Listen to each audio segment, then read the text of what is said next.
Hi everyone, very good morning. Government scope के एक नए वीडियो में आप सभी का स्वागत है। तो जैसा कि हम लोग को पता है कि आरआरबी ने बहुत सारी वैकेंसीज निकाली थी और डेट भी अपना दिया था कि हम नेक्स्ट वैकेंसी 2025 में ही लेके आएंगे। तो उसी के क्रम में आरआरबी ने नॉन टेक्निकल पॉपुलर कैटेगरी में जो एनटीपीसी की एग्जाम होती है, जिसमें गुड्स गार्ड, स्टेशन मास्टर वगैरह की भर्ती होती है, उन्होंने अपना नोटिफिकेशन जारी कर दिया है। उनका नोटिफिकेशन नंबर है CN नंबर 6/2025। तो आइए इसी के बारे में जानते हैं कि क्या क्या वैकेंसीज आई है और आप किस में एलिजिबल है या नहीं। चलिए आगे स्टार्ट करते हैं हम लोग। ये टेबल ऑफ कंटेंट है, क्या क्या उन्होंने किस पेज पे दे रखा है, वो इंडेक्स जिसे हम लोग बोलते हैं। सेकेंडली, इनका जो नोटिस आया था, शॉर्ट नोटिस, वो 4/10/2025 को आया है। ऑनलाइन फॉर्म इसका 21/10 को चालू हो जाएगा। लास्ट डेट इसका 20/11/2025 को है। पेमेंट का 22/11/2025 को है। मॉडिफिकेशन विंडो जो आपकी, अगर कोई भी गलती फॉर्म भरा गई है तो उसके लिए 23/11/25 से 2/12/2025 तक एलिजिबल रहेगा। अगर आपने सब्सक्राइबर लिया है तो उसके लिए आपका 3/12 से 7/12/2025 तक डिटेल भरने की सुविधा रहेगी। तो ये है सारे पोस्ट जिसके लिए आप ये एग्जाम दीजिएगा। पहला है चीफ कमर्शियल कम टिकट सुपरवाइजर, दूसरा है स्टेशन मास्टर, तीसरा है गुड्स ट्रेन मैनेजर, जिसे गुड्स कार्ड भी कहते थे, उसका नाम चेंज होकर गुड्स ट्रेन मैनेजर हो गया है। Junior accounts assistant cum typist, senior clerk कम टाइपिस्ट, ट्रैफिक असिस्टेंट। तो ये पे लेवल है इनका 665554। ये इनका इनिशियल पेमेंट्स है, इनिशियल जिसे बेसिक्स कहते हैं। एज लिमिट की बात करें तो 18 से 33 साल वाले सभी एलिजिबल हैं। और वैकेंसीज की बात करें तो 161 आपके कमर्शियल कम टिकट सुपरवाइजर में, 615 स्टेशन मास्टर। गुड्स कार्ड के सबसे ज्यादा 3416 वैकेंसी है। जूनियर अकाउंट असिस्टेंट के 921, सीनियर क्लर्क कम टाइपिस्ट के 638 और ट्रैफिक असिस्टेंट के 59। टोटल 5810 वैकेंसीज है। देखने में बड़ी वैकेंसी लगती है, लेकिन ये 19 आपके जो डिवीजन है आरआरबी के, उसमें ये बढ़ जाती है। बढ़ने के बाद वैकेंसीज बहुत छोटी हो जाती है, कंपटीशन बहुत ज़्यादा हो जाता है। तो आइए इसको भी देखेंगे किस जोन में किसकी ज़्यादा वैकेंसीज है। और नेक्स्ट वीडियो में हम लोग देखेंगे कि किस आरआरबी में आप अप्लाई करके कम मार्क्स में भी आप अचीव कर सकते हो इस जॉब को। ये कुछ मेडिकल स्टैंडर्ड है, नेक्स्ट वीडियो इस पे ही बनाऊंगा कि what do you mean by B2, A2, A2, A2, C2, C2 और A2 क्या होता है। तो अगर आपने अभी तक ये चैनल को सब्सक्राइब नहीं किया है तो चैनल को सब्सक्राइब कर लीजिए। चैनल का नाम है गवर्नमेंट स्कोप।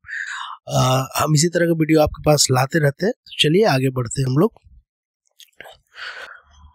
तो जैसा कि ये यही स्टैंडर्ड्स की बात है, इसमें हम डिटेल एक वीडियो बनाएंगे आपके लिए। चलिए, जो नेशनलिटी हम लोग जानते हैं, सिटीजन ऑफ इंडिया, और क्या जो है आप देख सकते हैं कौन कौन एलिजिबल है। एज लिमिट की बात करें तो आपको 18 से 33 साल तक इन्होंने दिया है। आप अगर ओबीसी, अगर डेट वाइज जाने की आपकी डेट ऑफ बर्थ से निकाला जाए, तो अगर आप 2 जनवरी 1993 से पहले जन्मे हुए हैं तो आप UR और EWS में एलिजिबल है। वहीं ओबीसी NCL की बात करें तो 2/1/1990 में से पहले बाद जन्म होना चाहिए आपका, पहले नहीं। तो आप ओबीसी नॉन क्रीमी लेयर में आप एलिजिबल है। वहीं SC ST की बात करें तो 2/1/1988 से बाद जन्म लेना चाहिए आपको। अगर आप पहले लिए हैं तो आप एलिजिबल नहीं होंगे। यही एज आपकी क्राइटेरिया है। 5 साल आपको SC ST में और ओबीसी नॉन क्रीमी लेयर में 3 साल की एलिजिबिलिटी एक्स्ट्रा एज लिमिट मिल जाती है आपको। चलिए आगे बढ़ते हैं हम लोग। अगर आप फी की बात करें तो फी है आपकी 500, जिसमें 400 आपको रिफंड हो जाएगा after appearing in first CVT। तो जैसे ही आप फर्स्ट CVT अपियर कर लीजिएगा तो जो भी आपने 500 का फी दिया है उसमें आपका 400 वापस हो जाएगा। ये ऑल कैंडिडेट्स का है। बाकी जो SC ST, ex serviceman, PWD, female, transgender, minority और इकोनॉमिकली EBC के हैं, उन्हें 250 रुपये लगेगा और उनकी पूरी फी वापस हो जाएगी। मोड ऑफ फी आप कुछ भी दे सकते हैं, डेबिट कार्ड, क्रेडिट कार्ड वगैरह सब कुछ। वर्टिकल रिजर्वेशन रहेगी, आप सबको पता है सारे जो रिजर्वेशन रूल्स जो फॉलो होते हैं गवर्नमेंट ऑफ इंडिया के, वो सारा चीज यहाँ भी फॉलो होगा। आगे बढ़ते हैं हम लोग और देखना चाहते हैं कि क्या है एग्जाम का पैटर्न। तो जो आपका दो मोड में होगा आपका एग्जाम, CBT 1 और CBT 2, CBT 2 और CBT 1। उसके बाद आपकी मेडिकल वेरिफिकेशन, डॉक्यूमेंट वेरिफिकेशन वगैरह होंगे, और कुछ चीज़ों में CBAT भी होती है जो साइको के रिगार्डिंग भी जो होती है आपका, वो भी आपका होगा। चलिए यहाँ देखते हैं हम लोग। तो फर्स्ट स्टेज कंप्यूटर CBT 2 में आपके 90 मिनट के क्वेश्चन रहेंगे, 40 आपके GA के पेपर रहेंगे जनरल अवेयरनेस के, 30 आपके मैथमेटिक्स रहेंगे और 30 आपके जनरल इंटेलिजेंस एंड रीजनिंग के क्वेश्चन रहेंगे। टोटल आपके 100 मार्क्स के क्वेश्चन रहेंगे, मतलब 90 मिनट में आपको 100 मार्क्स के क्वेश्चन रहेंगे और नेगेटिव मार्किंग भी रहेगी, तो ये आप ध्यान रखिएगा। 3 क्वेश्चन पे 1 मार्क्स कटेंगे आप। चलिए आगे बढ़ते हैं। ये उनका सिलेबस है, मैथमेटिक्स, जनरल इंटेलिजेंस और GA का।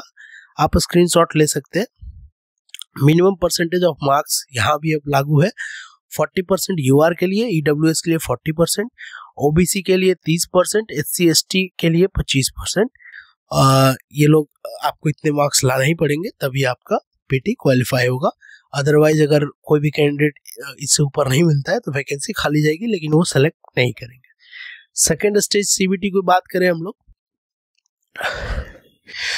तो इसमें भी 90 मिनट का आपका एग्जाम होगा। 50 वहाँ GA हो जाएंगे, 35 आपकी मैथमेटिक्स हो जाएगा और 35 आपका रीजनिंग हो जाएगा। टोटल 120 क्वेश्चन, यानी 90 मिनट में यहाँ आपको 120 क्वेश्चन सॉल्व करने होंगे। और यहाँ भी आपको बता दूं कि 3 गलत क्वेश्चन पे 1 मार्क्स कट जाएंगे आपके। ये उनका मेंस का आपका सिलेबस है, आप इसे देख लीजिए, स्क्रीनशॉट ले लीजिए। यहाँ भी मिनिमम क्राइटेरिया सेम है। नॉर्मलाइजेशन होगी आपकी, और पिछले बार जो एग्जाम हुए थे JEE की, RRB JEE वगैरह में, वहाँ 16 क्वेश्चन डिलीट हुए हैं। तो होप कि इस बार RRB अपने क्वेश्चन सेलेक्टर्स बढ़िया करे और इतनी ज़्यादा गलत क्वेश्चंस को ना दे, क्योंकि हर एक क्वेश्चन में कैंडिडेट अपना मेहनत लगाता ही लगाता है इनके। चलिए आगे बढ़ते हैं। तो ये देखिए किस किस पोस्ट के लिए क्या क्या आपको चाहिए होगा। तो सभी पोस्टों में CBT 1 कॉमन है, CBT 2 भी कॉमन रहेगा। आपको कंप्यूटर बेस्ड 4 पोस्टों में, जो कि senior cum colour typist, junior account assistant cum typist, station master और ट्रैफिक असिस्टेंट में स्किल टेस्ट भी रिक्वायरमेंट होगी, वो आगे चलेंगे हम लोग बात करेंगे। फिर आपकी डॉक्यूमेंट वेरिफिकेशन होगी और आपको जॉब मिल जाएगी। ये सारी RRB है आपके, ये इतने सारे RRB में आप अप्लाई कर सकते हैं। आपको जो जोन सबसे बढ़िया लगता हो, 1 2 3 4 5 6 7 21 जोन है आपके पास। आप 21 जोन में जो भी आपको अच्छा लगे उसमें आप फॉर्म डाल सकते हैं। हाँ, याद रखिएगा एक ही जोन में अप्लाई कीजिएगा। अगर 2 जोन में अप्लाई किए तो 2 जगह आप एग्जाम थोड़े ना दे पाइएगा, तो जाहिर सी बात है एक को आपको छोड़ना ही पड़ेगा।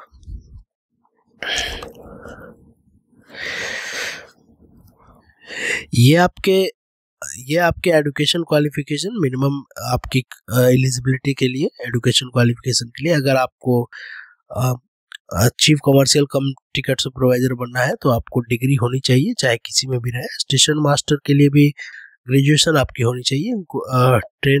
गुड्स ट्रेन मैनेजर के लिए भी आपको डिग्री होनी चाहिए।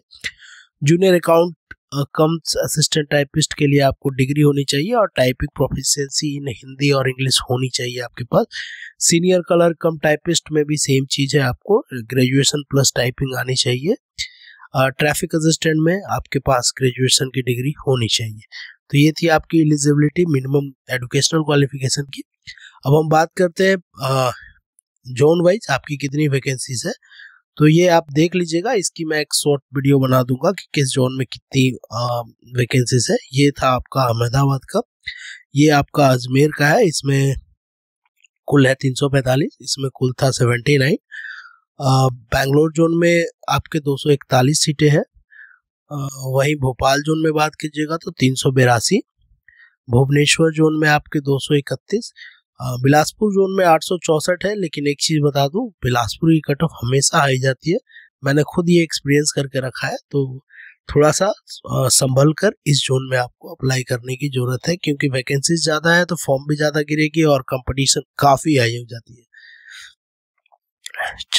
चंडीगढ़ की बात करें तो 199 सीटें हैं यहाँ पे, चेन्नई में 187 सीटें हैं, गोरखपुर में 111 सीटें हैं, गुवाहाटी में आपके 56, वहीं जम्मू एंड श्रीनगर में आपके 32, कोलकाता की बात करें तो 685। यहाँ पे थोड़ा सा ज़्यादा कंपटीशन इसलिए रहता है क्योंकि ये बिहार और झारखंड के नज़दीक है और यहाँ थोड़ा सा ज़्यादा फॉर्म गिरते हैं लोग कोलकाता से। कोलकाता मालदा वगैरह में आपका ज़्यादा फॉर्म गिरता है। मालदा में यहाँ 522 है। ये एक अच्छी कॉम्पिटिटिव जोन रहती है यहाँ भी। मुंबई की बात करें तो 596 है। मुजफ्फरपुर की वही बात करें तो मात्र 21 वैकेंसी है। पटना की बात करें तो यहाँ पे अभी 23 है। बिहार के लिए बहुत कम वैकेंसी आती है और इसीलिए यहाँ के जो बिहार के जो स्टूडेंट हैं जो जनरली मैथमेटिक्स रीजनिंग में तेज होते हैं वो अपने आसपास के जोन में ज़्यादा अप्लाई करते हैं, इसलिए कट ऑफ उधर का बढ़ जाता है। प्रयागराज की बात करें तो यहाँ 110 टोटल वैकेंसीज है। रांची की बात करें तो यहाँ 651 है। ये अच्छी न्यूज़ है बिहार और झारखंड के लिए, यहाँ अच्छी खासी बहाली है, तो आप यहाँ पे अप्लाई कर सकते हैं क्योंकि आसपास की जॉब सब लोग चाहते हैं। सिकंदराबाद में आपके 396 पोस्ट है। वही सिलीगुड़ी की बात करूं तो 21 पोस्ट है। तिरुवनंतपुरम में आपकी अच्छी खासी सीटें हैं, 58 सीटें हैं। टोटल मिला के आपको 5810 सीटें मिली हुई है। ये उनके कुछ एनेक्सर है जैसे आप कास्ट सर्टिफिकेट वगैरह, आपको एनओसी चाहिए, एनसीएल चाहिए, ईडब्ल्यूएस चाहिए, तो ये उनके फॉर्मेट्स दिए हुए हैं। रेस्ट हम लोग एक फॉर्म अप्लाई करके भी आपको दिखाएंगे कि कैसे, अगर आपको कोई दिक्कत आ रही है फॉर्म अप्लाई करने में तो आप कैसे इजी तरह से आप उसको अप्लाई कर सकते हैं। तो फिलहाल के लिए बस इतना ही फॉर्म की जानकारी देनी थी। अगर आपने अभी तक हमारे चैनल को सब्सक्राइब नहीं किया है तो काइंडली इसको सब्सक्राइब कर लीजिए। हम इसी तरह के वीडियो आपके लिए लाते रहते हैं, खासकर एनटीपीसी और आरआरबी के अब लगातार वीडियोज इस पे आते रहेंगे। तो अगर आप एनटीपीसी आरआरबी एप्लीकेंट्स हैं किसी भी एग्जाम के तो आप जरूर से जरूर इसको सब्सक्राइब कर लीजिएगा। हम कुछ शॉर्ट ट्रिक्स भी आपको मैथमेटिक्स और रीजनिंग के देंगे जिससे आपको आसान हो एग्जाम क्रैक करने में। तो चलिए, गवर्नमेंट स्कोप के साथ बने रहने के लिए बहुत बहुत धन्यवाद। आपका दिन शुभ हो।